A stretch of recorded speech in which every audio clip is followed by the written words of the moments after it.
Hello and welcome to another episode of the RAG podcast with me, Sean Anderson, the CEO and founder of Hoxo Media, the inbound marketing agency for the recruitment sector globally. The RAG podcast has been coming to you for the last just under 2 years with the aim of effectively interviewing recruitment leaders around the world and telling their story of success to support the next generation, to help those that are effectively already, in the thick of the early days of recruitment growth, but also the guys that haven't even started yet, the people that are sat in agencies today who are thinking, I want to start an agency tomorrow, the people that wouldn't necessarily be able to ask their boss what it's really like to grow a recruitment company in today's era, and effectively to learn from those that have already trodden the path. So over the last 2 years, I've interviewed over 150 recruitment owners around the world and told their stories. I've told their stories of growing headcount, growing offices, growing new divisions. I've heard about the ups, the downs, the nightmares, the alcohol addictions, the divorces, the big 20 million sales. We've talked about so many different things on this podcast in the last 2 years. But it feels like a pivotal moment now. It feels like a time with COVID-19 where effectively we're at a position where we're the world has changed. And previously, a lot of the focus on this show was looking backwards and talking about the past, being able to draw upon the experience from recruiters in the past, and there's still a lot of relevance in that. But moving forward for this podcast, from today's show onwards, it's all about looking forward.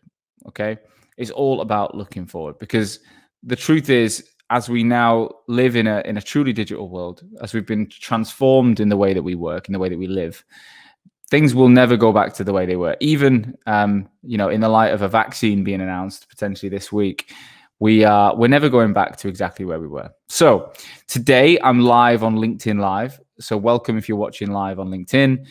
If you're listening back on the podcast or YouTube, we will be hosting almost all of our podcasts now on LinkedIn Live so that we can reach more people and provide a platform in real time for people to ask questions, as opposed to it all being in retrospect.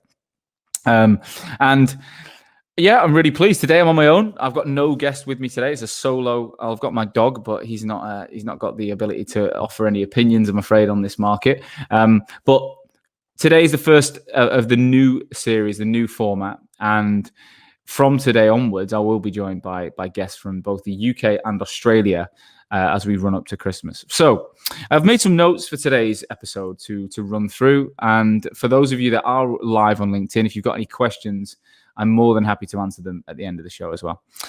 So today's session, well, I wanted to just go into what I've seen in the last couple of weeks since the UK's second lockdown was announced. If you cast your mind back to March, the way I described it was we got effectively punched in the side of the head, blindfolded by this virus. I remember I was on them. Literally, I was recording a podcast in my office with a guy called Ben Alexander from Tech Intellect, one of my clients, and I'd just come from a meeting in the city. I'd just been out in the Ned in London, and I remember going into the Ned, and it was quite busy. And then when I left the Ned, it was empty, and I was like, the city was just dead. So I went back to my office. We met up with Ben. We did a podcast together, and we were kind of joking and laughing about the reality of what this might mean. And we thought it'd be a couple of weeks. The day after the Thursday was the last time I went to the office. And that was, I think, 16th of March, something like that. And the virus took us all, from a complete angle where we weren't expecting it. And it affected us all in so many different ways. Fast forward the best part of 7 months or so months. And, we've had a very mixed experience. I think, looking at the recruitment market from the position that I do, I think we've survived very, very well across the board. Recruiters absolutely maximized their time and maximized opportunities with the furlough scheme, etc. And they took that opportunity to really think about how they wanted to work, not necessarily what they wanted to do, but how they wanted to do it. And I saw a real shift in the way that recruiters operated, from launching webinar strategies, launching podcasts like this, launching but effectively community-based activities that were going to help their candidates and clients, regardless of whether there was a job at the end of it. It was incredible to see the transformation in the people that I dealt with. And I think the fact is, it felt like the market was completely coming back to normal, or there was some huge changes and huge shifts in confidence in August and September. And as we launched the Hoxo Academy, and I was spending so much time with so many owners, the first question I ask every week is, how are you feeling? And the feedback was so positive. More jobs, more candidates, more opportunity. Record months, pre-COVID levels. These were conversations and things I was hearing all the time. So when we got the tier 2, tier 3, and then further lockdown announcements, my biggest fear was, what would this mean for my client base, for you guys? What would this mean for recruiters? Would this be a setback? Would this be another repeat of March? And I'm really pleased to say that, I know we're only a week in. I know we're not out of the woods by any stretch. It's so early on, but I'm really pleased to say in the first week, it's not felt anything like March. It's not felt anything like March. The conversations we've had, I've probably spoke to at least 150 recruitment owners this week in some way, shape, or form. And I think I've heard a couple of murmurs of negativity, but across the board, it's been positive. People's abilities now to operate remotely, to conduct their business through video, to deliver a service and deliver a feeling across the group within their businesses of positivity remotely, is something that is just ingrained in lots of organizations. Don't get me wrong, I think so many of us are craving going back, and so many people are craving the variety that going to an office and traveling in and out brings. But on the whole, I think the response from the recruitment market has been particularly positive. So I just want to reassure anyone who's listening that you might be feeling good about yourself, and you might be thinking, is it just me? Well, no, across the board, myself and others in a similar position have all agreed on certain calls that our client base are really positive, which is good. So the new show, in light of this, the new show that I want to shift to is really about the future, as I said. So how do we take the things that we're doing now and kick it on? How do we turn it into, how do we turn our businesses into absolute machines that are built for a digital economy in 2021 and beyond? How we can learn a lot from the past, but we do need to think, how can we take what we've learned in 2020 and expand on it next year? So the podcast is going to be all about the recruitment agency growth, is all about a modern recruitment agency. Not one that was built for the 1980s, 90s. No. The business that's built for 2021 is what I want to focus on. And what does that look like? Okay. And what I'm going to do is I'm going to interview people who are excelling and have clear opinions and examples to demonstrate where they've succeeded in marketing. So that's everything from social media, personal branding, inbound, paid strategies, digital, end-to-end digital marketing that can prove ROI from a sales perspective for recruiters. We're gonna get under the bonnet of as many stories as we can, as regular as we can on that. Obviously, closely linked to the work that I do for Hoxo. We're going to look at technology. We're going to talk to technology suppliers. We're going to talk to recruiters that have completely embraced technology and find out what are the latest tools out there on the market that can offer, this modern business success. What flaws do we need to look at? What things do we need to think about when we're purchasing products, etc. I want to be able to provide as much value so you guys aren't in the dark when making really critical decisions next year. I want to look at interviewing people who've got standout examples of their digital operation. So those that are, running medium, small, large teams, and are coming up with really innovative ways to get it right, to engage each other, to keep culture. It's interesting. Hoxo, we didn't furlough anyone. We did make a couple of decisions to let a couple of people go early on in March, which was very difficult, but we had to do it. And then we didn't furlough anyone. We kept the team together. And for me, I think the culture is better now than it was going into this virus. I think the fact is we worked together on it. There was blood, sweat, and tears from everyone. We sat there daily looking at where we were with our customers, what we were trying to achieve, what we were trying to do. We definitely lacked that face-to-face interaction. We lacked the ability to, laugh and joke and at the beginning. But as it's got more and more common, we've really, really lent on the digital assets we've got to keep the culture there. So things like we use Google Chat, which is effectively like a Slack alternative that's free within the Google suite. And the Google Chat in our business now is pumping every day. There's serious chat, there's business chat, and then there's ridiculous chat, there's hilarious chat, there's the stuff that you would talk about at the desk, at the around the tables, getting a coffee. We're trying to be more culturally aware, I think is the word. Early on, it was so like, we check in, we'd have a meeting, be business related, 5 minutes here, 10 minutes there, 30 minutes there. But you lack that, just a bit of just social interaction, the humorous stuff, the stuff that's not related back to work. And we've worked really hard to build that in now, and it feels like it's working. And again, I've heard from a couple of my recruitment clients in the last 2 weeks that they're having no non-recruitment meetings. And what I mean by that is they're having meetings where you're not allowed to talk about your clients, you're not allowed to talk about your candidates, you're not allowed to talk about finance, you're not allowed to talk about revenue, targets, nothing. It's just about the world and you and what's going on and who's got a story for us from the weekend, and probably overly, engineering those conversations that would happen more naturally in an office. But that's the situation we're in. That's the cold hard facts are we can't just rely on bumping into people. We have to schedule it. So we've been doing something similar, like our Monday morning kickoffs now, 30 minutes with the team. We don't really talk about anything other than what everyone's been up to, and it's actually really good fun. Like you start to see more people come out of the woodwork, and it's been wicked. So I'm really excited to interview more people this year and find out more tips around that. I'm currently listening to a book. I don't know if anyone's listened to it. It's called No Rules by the story of Netflix and the way they've built their culture.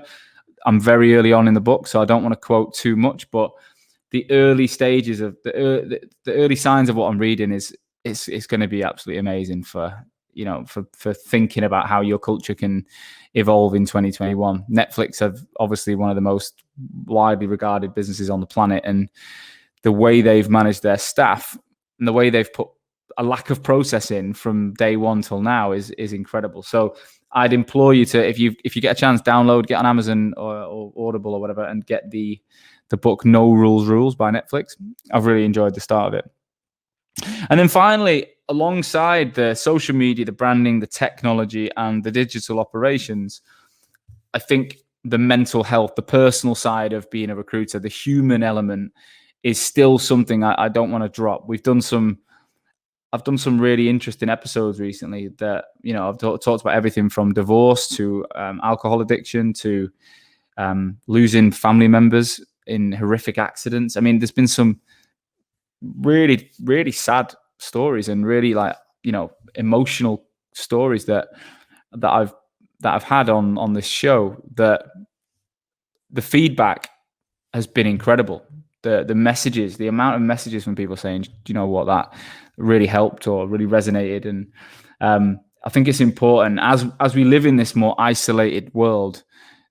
We know mental health it was already a huge problem, but it's a remarkably big issue right now. And it's only going to go, it's only going to get more and more tricky. So I want to continually bring in coaches, people with expertise to support people that are recruiters, recruitment owners that are leading the way in this front, that have got cool ideas. Like Paul Hallam in Australia, the owner of 6 Degrees Executive, who I'm going to be bringing on this show in the next couple of weeks. Can't wait for that.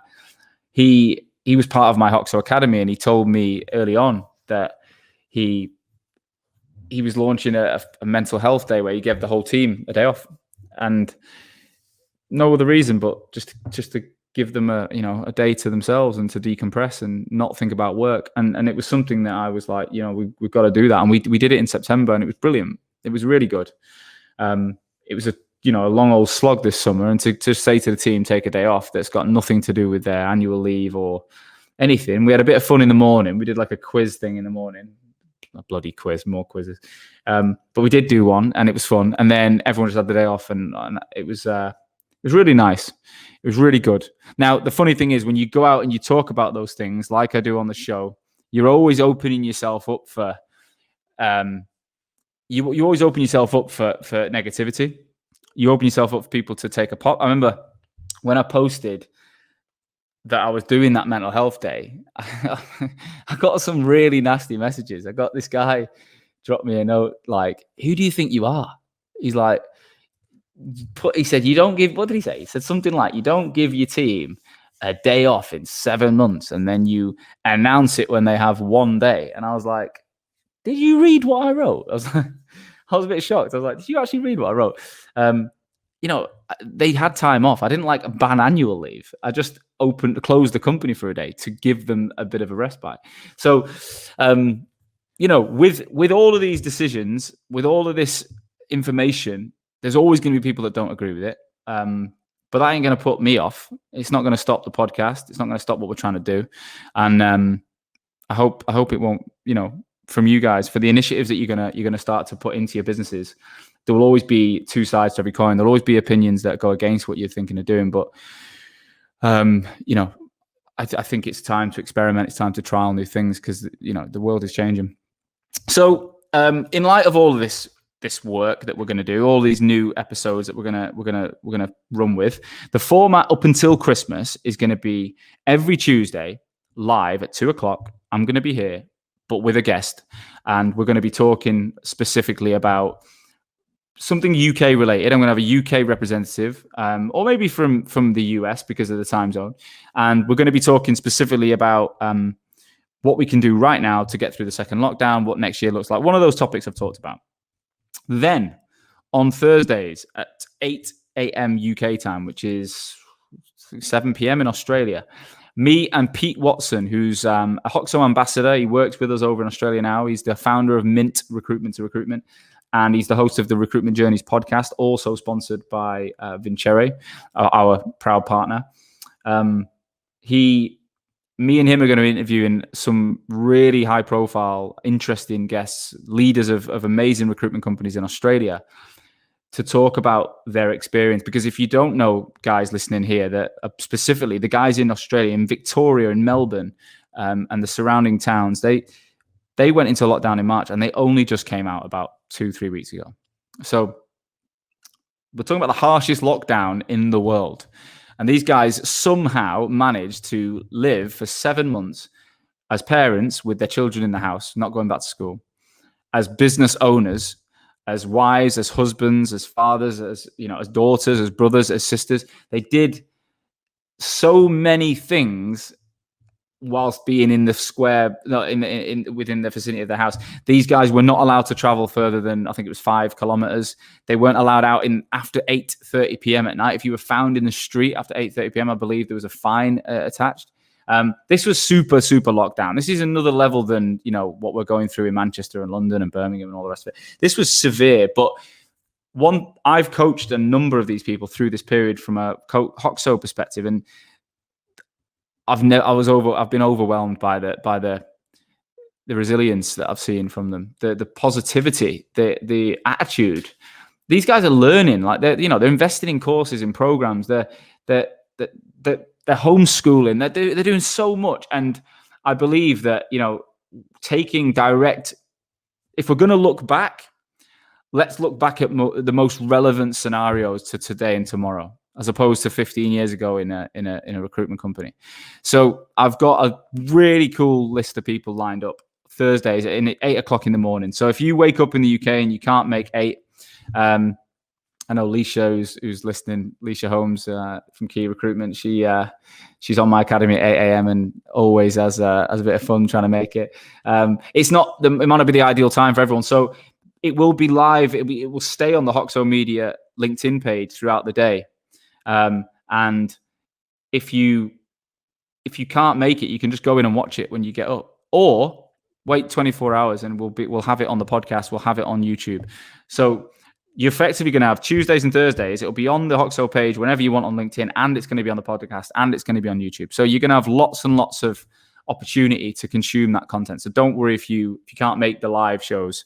But we want to give you as much opportunity as possible. Okay. So I just want to give you my opinion on what I think is going to happen in the next year or so in our market, and the things that you really need to consider if you are serious about this modern recruitment company. All right. Now, there's no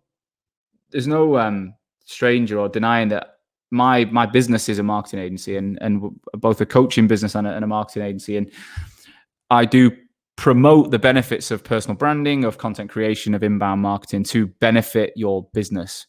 Now, don't forget, my background was as a recruiter. I spent 7 years, Randstad and Venquis, working as a recruiter. I was a contract recruiter. I was trained by some unbelievable people, and all we did was pick up the phone, right? All we did was meet, have coffees, have beers, have lunches, and I've been there. I've been the guy that was doing that. I've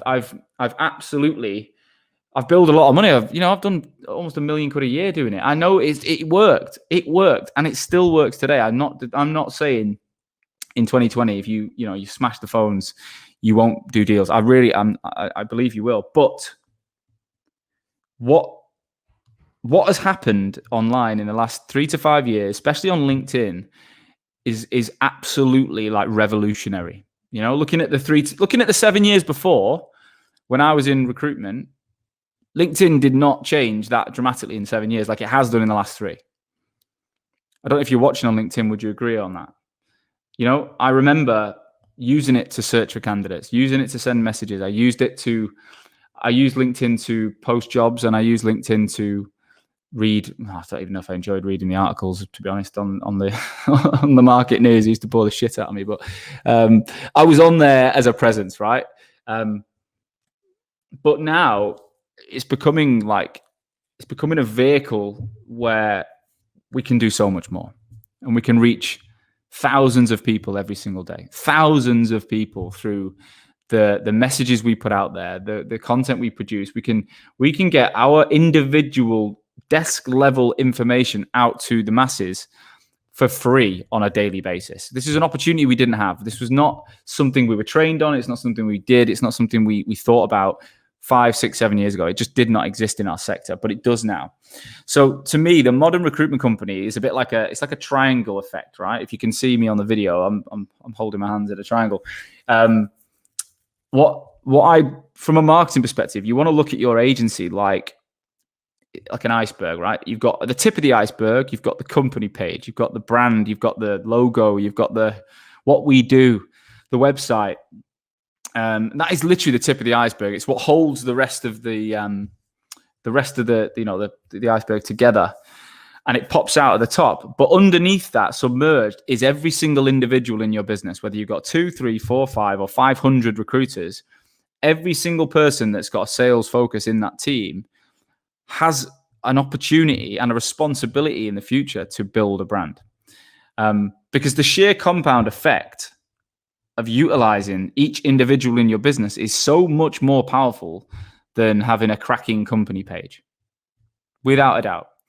I get so many recruiters say to me, but we've got 50,000 followers on our LinkedIn page. So, the amount of times I've read and looked at those pages and looked for engagement and found 0. 90% of recruiters' pages are built because they use job credits on LinkedIn, and job credits on LinkedIn mean that someone applies, they automatically follow your company. So it's an artificial following that doesn't actually wake up wanting to know what's going on in your life. They don't get engaged by the things you say.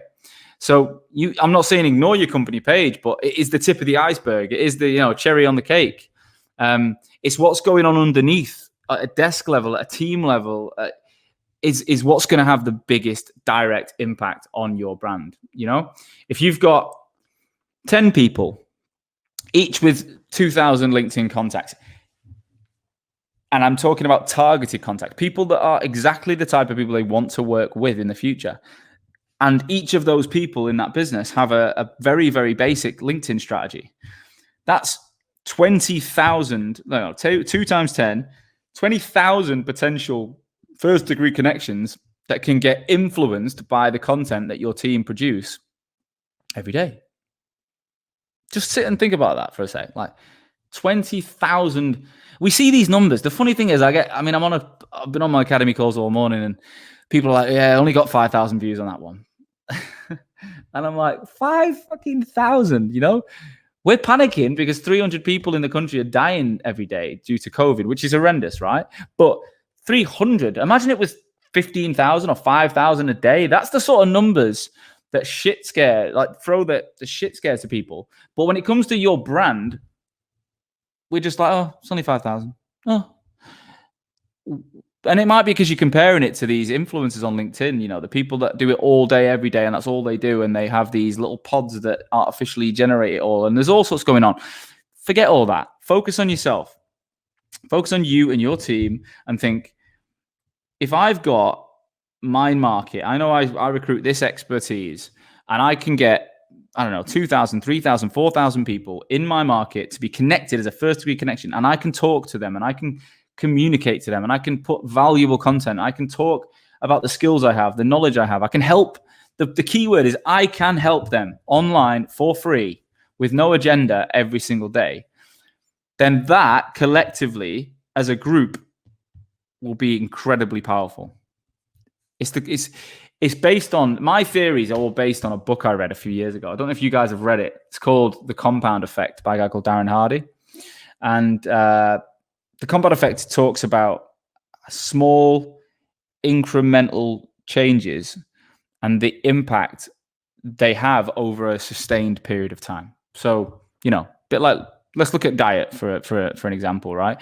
If you want to lose weight, of course, you can do a crash diet. You can eat 500 calories a day for 3 weeks and skinny yourself out, and, you know, you'll probably collapse and look like shit. But the safest way to do it would be to have a moderately, you know, healthy diet and exercise over a sustained period of time. You know, you eat a little bit less, you do a little bit more movement, you do it every day for a year, you're going to look completely different in a year. Okay? Look at your bank account, you know? Of course, you could win the lottery, or you could, you know, get a huge pay rise or whatever. But if you want to have a much better financial situation in 12 months' time, putting a little bit of money away every week, every month, only a small amount, would in a year's time dramatically, you know, increase. And think about compound interest. That's a whole different conversation over, you know, a much longer sustained period of time. But the truth is, looking at our recruitment job, if we judged our performance based on the first 3 months as a recruiter, we'd all have quit. We'd have all packed it in, because it was like so volatile. You have one day that's good, you have one day that's shite, you have a candidate drop out, you have a client pull a role. It's volatile. But I guarantee, yes or no, if you're listening, you know, have you said to your teams or yourself, just keep at it. Just stick at it. Stick to the process. Do it, keep going. Just do it a bit longer. Do it for 3 months, do it for 6 months, do it for 9 months.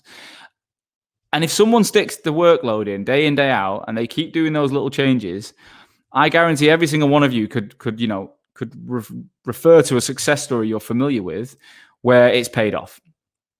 And for me, that's the game next year. You know, the game is getting as many people in your business to make small incremental changes consistently over a longer period of time.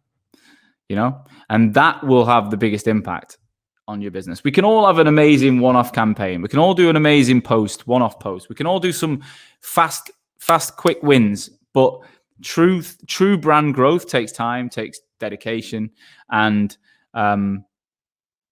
if I look back at I've been doing this for nearly 4 years now. I've arguably not missed 2 days in a row on LinkedIn, I don't think, in the week. Since early 2017, I don't, you know, some days it flops, some days it goes really well, and I learn and I optimize and I document. But the number one ingredient is consistency for me. I'll outwork people. I'll just turn up. On the day you don't turn up, I'll be there. That's how I was in recruitment. That's how I am in relationships. That's how I am with my friendships. That's how I am with my family. I think consistency is the one skill set that can't be taught, but you can guide someone, and if they follow it and they do it, like if they have that inner drive to do it, it pays off in all areas of life. So next year, in my opinion, that is an incredible opportunity that you've got. And also think about the time it takes. Think about the time it takes to pick up the phone. It's like, it's all about manpower. It's all about flesh, and think about how many days have you had in your career where you've had a day off and you felt, jobs come in, or, stuff's happening, I'm missing out, I can't get hold of that. And, your desk has been very dependent on your absolute nuts and bolts input every single day. It's a hamster wheel. It's a fucking hamster wheel, right? Whereas if you get your brand pumping and you make those small incremental changes, even if you're off work, doesn't mean you can't schedule content, and you can keep your face out there. You can keep your noise out there. You can keep engaging that 2, 3, 4, 5,000 people, even when you're sunning yourself, if we ever get to sun ourselves again. But it allows for greater consistency. It allows for a better balance. And more than anything, it's about how we do the job. It's about how we make our money.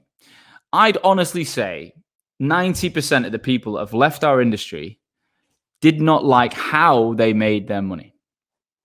Think about that. I don't think they enjoyed the how. I think they enjoyed the returns. I think the concept of recruitment, of putting two people in a room before they're in the room and pairing them up and getting them excited, getting them prepared. I think all of that, brilliant. But the how, the sheer manpower element to it, the cold element to it, is the reason people have left. And it's going to change. That people want to enjoy how they do their job, and they shouldn't have to. I think with the new skills, the new way of working, the how is going to change. The how is going to change, and people are going to be smarter. People are going to be much smarter with how they do what they do.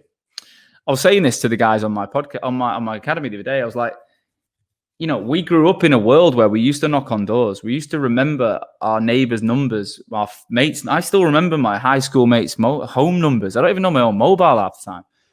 But we used to knock on doors. We used to phone their house. We were built in a way in an era where we were cold calling anyway. Like, so when you got in a job, it wasn't that scary or that much of a surprise. Whereas now you're going to have a generation of kids that are used to being on headsets talking on Fortnite, FIFA, Slack, all these different things that they're used to. And they've never phoned their mate's house number and had to go through the dad to get hold of them.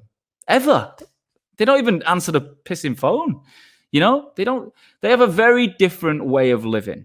And they're going to have a very different expectation of work. They're going to have a very different, and they're going to be smart. You're going to say, get hold of that person. They're going to go, all right, well, how could I get hold of them in a different way?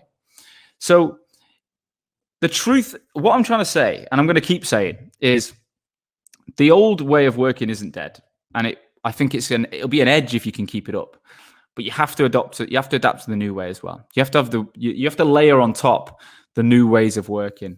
And a lot of the people that say, fuck that, cold calling will never die, these bloody social media characters, they're frightened of it.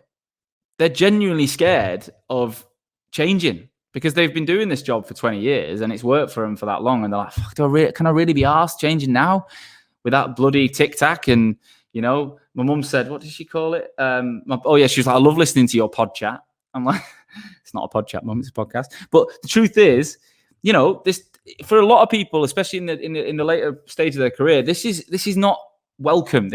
So they'd rather say, nah, get on the phone, smash out, do exactly what I've done for 20 years because it worked for me. That's the attitude they're going to have.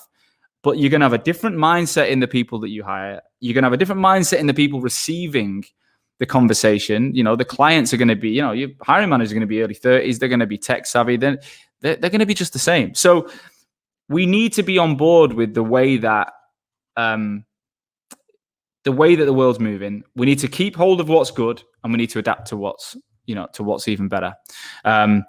Mums are great. My mum is amazing, Leisha, very much so.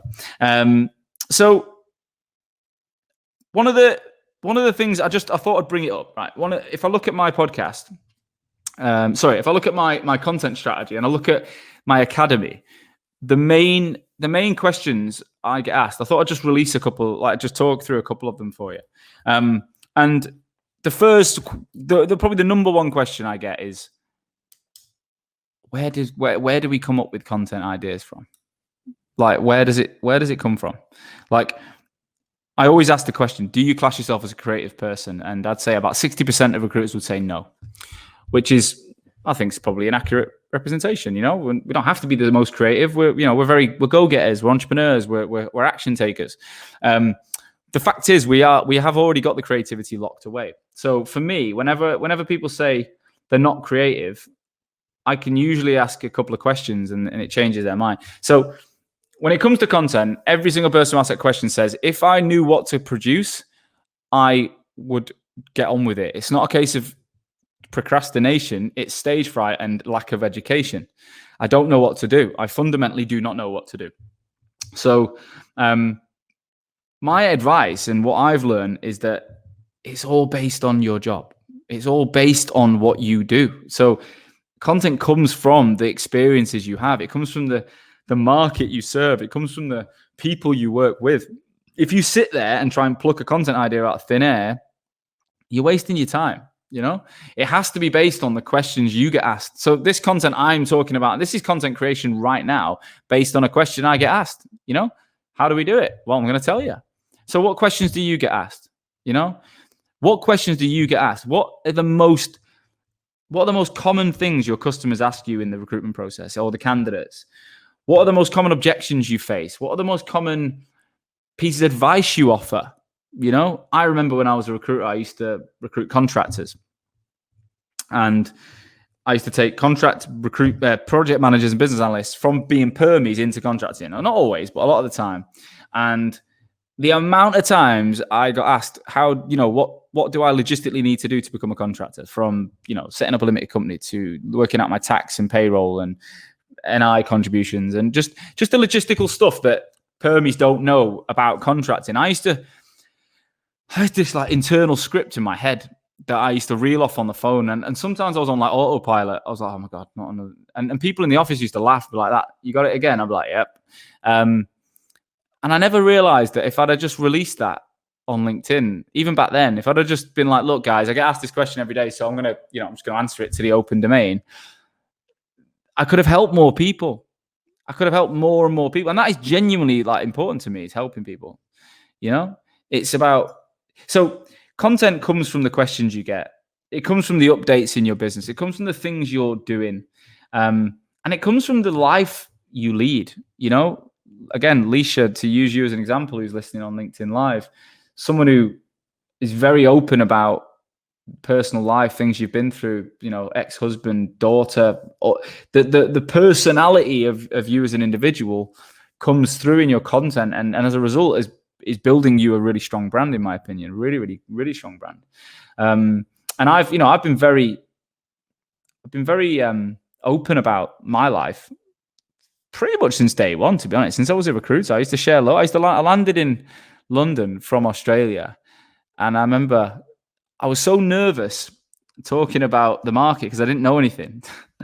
I found I was more comfortable talking about what I did know. So I used to tell everyone, I've just got back from Australia and I moved to Clapham and I live with my mates, and I'm really up for this. I'm really committed to this challenge, and I'm a Man City fan. And I used to tell all these stories.